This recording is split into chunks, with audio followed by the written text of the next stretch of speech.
wabarakatuh.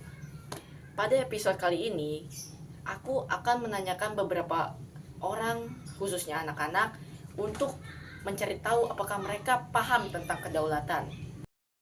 Walaupun video ini singkat, semoga video ini menjadi manfaat bagi kita semua. Amin. Let's go.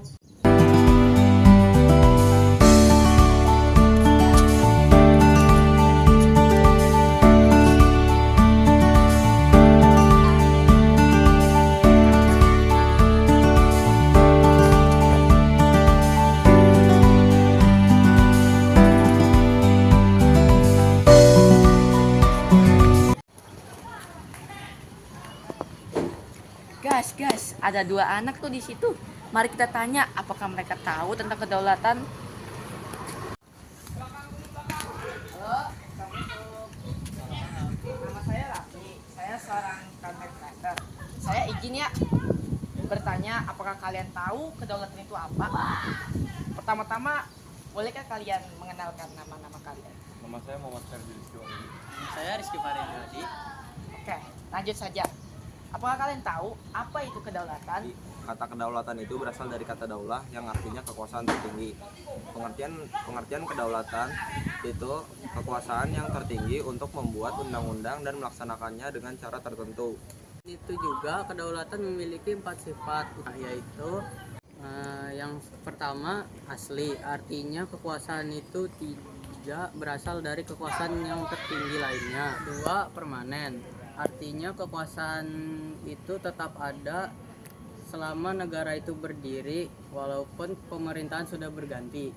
Yang ketiga, tunggal, artinya kekuasaan itu satu-satunya dalam negara dan tidak dibagikan oleh badan-badan lain. Dan yang terakhir, tidak terbatas, artinya kekuasaan itu tidak dibatasi oleh kekuasaan lain. Setelah itu, kami pun menanyakan kepada anak-anak yang lain apa yang kalian tahu tentang kedaulatan, dan berikut adalah jawaban dari mereka. Kedaulatan suatu negara terdiri atas 2 bentuk, yaitu kedaulatan ke dalam dan kedaulatan keluar. Kedaulatan ke dalam berarti suatu negara yang merdeka memiliki kekuasaan untuk menyusun pemerintahannya sendiri serta mengelola suatu daerah beserta sumber daya alamnya, baik itu di daratan, lautan maupun udara, untuk makmuran rakyatnya tanpa campur tangan negara lain.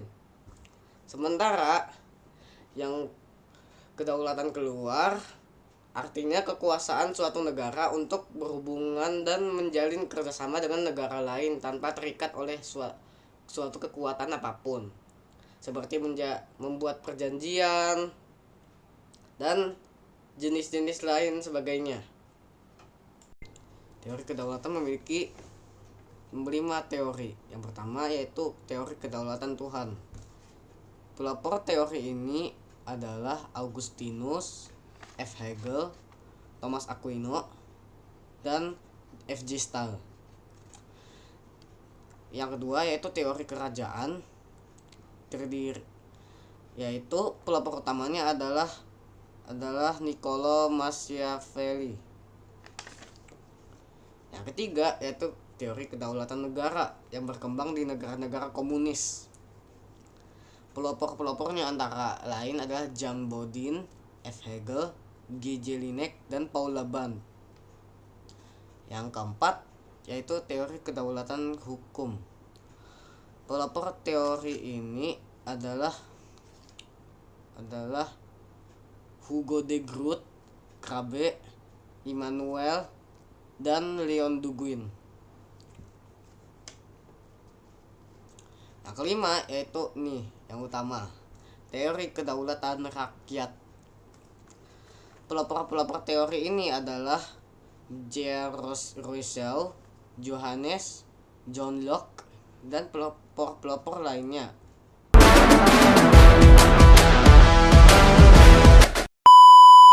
A few moments later.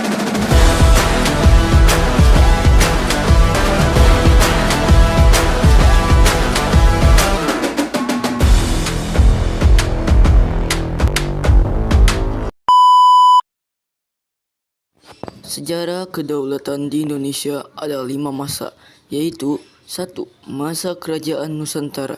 Sebelum masa penjajahan, Indonesia sudah memiliki konsep kedaulatan dalam bentuk kerajaan-kerajaan seperti Majapahit, Sriwijaya, dan Aceh. Kerajaan-kerajaan ini memiliki kekuasaan di wilayahnya masing-masing dan menjalankan sistem pemerintahannya sendiri. 2. Masa penjajahan. Kedaulatan Indonesia mulai tergerus saat bangsa Eropa seperti Portugis, Belanda, dan Inggris datang pada abad ke-16. Belanda melalui VOC dan kemudian pemerintah kolonial Hindia Belanda memegang kendali atas sebagian besar wilayah Nusantara.